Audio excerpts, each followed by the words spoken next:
Bonjour, en ce moment vous entendez parler de la neuvaine pour prier le Sacré-Cœur de Jésus. Alors quelques explications.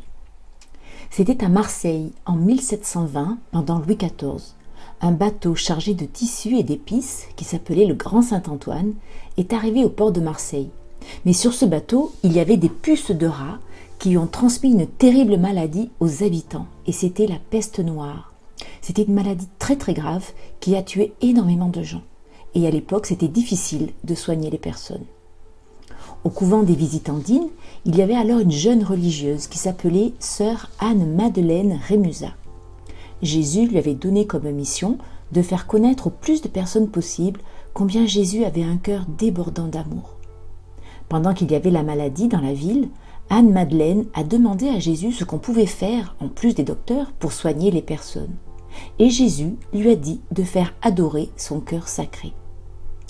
Anne-Madeleine est allée le dire à sa responsable du couvent, puis à l'archevêque, qui était alors Monseigneur de Belzunce. Et le 1er novembre 1720, Monseigneur de Belzunce a consacré la ville, le diocèse de Marseille et tous ses habitants au cœur sacré de Jésus. Quelques mois plus tard, la maladie avait disparu. Cette année, en 2020, cela faisait 300 ans que cela s'est passé et que le cœur de Jésus nous protège toujours. Mais finalement, c'est un drôle d'anniversaire qui se passe cette année avec ce virus qui traîne.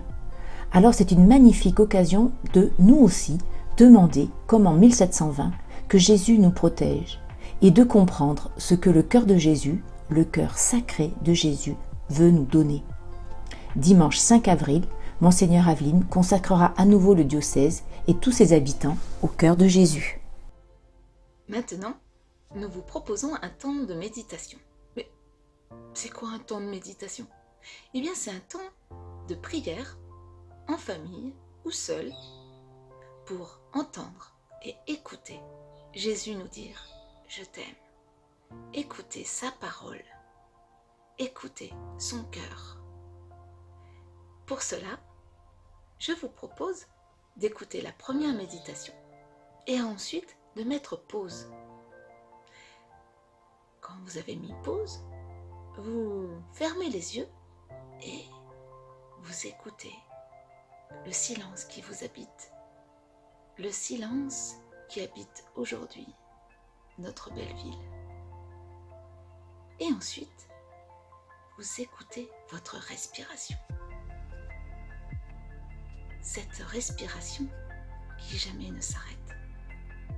Eh bien, cette respiration, elle est comme le cœur de Jésus. Jésus ne s'arrête jamais de nous dire « Je t'aime ».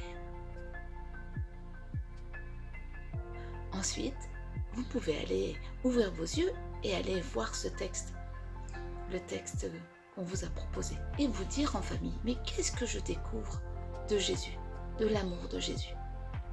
Puis, vous prenez une deuxième méditation. Vous pouvez la prendre dans un autre moment de la journée. Pas de problème. Ne faites pas tout en même temps. Il y a 6 belles méditations qui ont été écrites par le service diocésain de la vie spirituelle. Alors, prenez ce temps en famille, quand vous le voulez. Voici ce cœur qui a tant aimé le monde. De son vivant, Jésus ne s'est pas fait que des amis. Trahi par l'un des siens, il est mis à mort. Son amour allait trop loin pour les religieux de son temps et les occupants romains. Après sa mort sur la croix, son cœur est transpercé et il en sort de l'eau et du sang. Le cœur de Jésus reste à jamais ouvert sur le monde. Jésus, le seul et véritable ami. Jésus, tu es le seul et véritable ami. Je te trouve toujours et en tout lieu. Tu ne t'éloignes jamais. Tu m'écoutes avec bonté lorsque je te raconte mes découragements et tu ne manques jamais de les adoucir. Tu ne t'ennuies jamais de m'entendre. Tu supportes mes défauts avec patience. Le cœur de Jésus nous offre son amitié. Je suis doux et humble de cœur. Venez à moi, vous tous qui peinez sous le poids du fardeau, et moi je vous procurerai le repos. Jésus a un cœur qui aime jusqu'au bout. Il a pitié, pardonne et soulage, il exulte de joie, prie et mange avec des exclus. Il annonce un royaume d'amour, de paix et de joie pour tous. Le cœur de Jésus guérit les blessures et remet debout. Comme un berger, il porte ses agneaux sur son cœur. Jésus se présente comme le bon pasteur, le vrai berger qui donne sa vie pour ses brebis. Comme tout berger, il est prêt à tout. S'il perd une brebis, il part à sa recherche, se dépense jusqu'à ce qu'il la retrouve et revient avec elle en invitant tout le monde à faire la fête. Le cœur de Jésus aime et connaît chacun de nous par son prénom. Au cœur de la terre, 3 jours et 3 nuits. Après sa mort sur la croix, Jésus est mis au tombeau. Le 3e jour, ressuscité, il apparaît à Marie-Madeleine, puis aux disciples. Il se fait reconnaître d'eux en montrant ses mains et son côté toujours ouvert. Thomas, absent ce jour-là, voudra voir de ses yeux et toucher de ses mains pour croire que Jésus est vivant. Le cœur de Jésus est celui du Dieu crucifié et ressuscité. Là où est ton trésor, là aussi sera ton cœur. Jésus enseigne longuement ses disciples.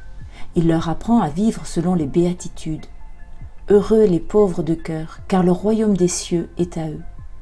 Avoir un cœur large et généreux suppose de ne pas se faire piéger par les richesses, les honneurs et le goût du pouvoir. Ne te trompe pas de trésor, laisse-toi conduire à la vraie joie. Le cœur de Jésus nous mène vers la vraie joie.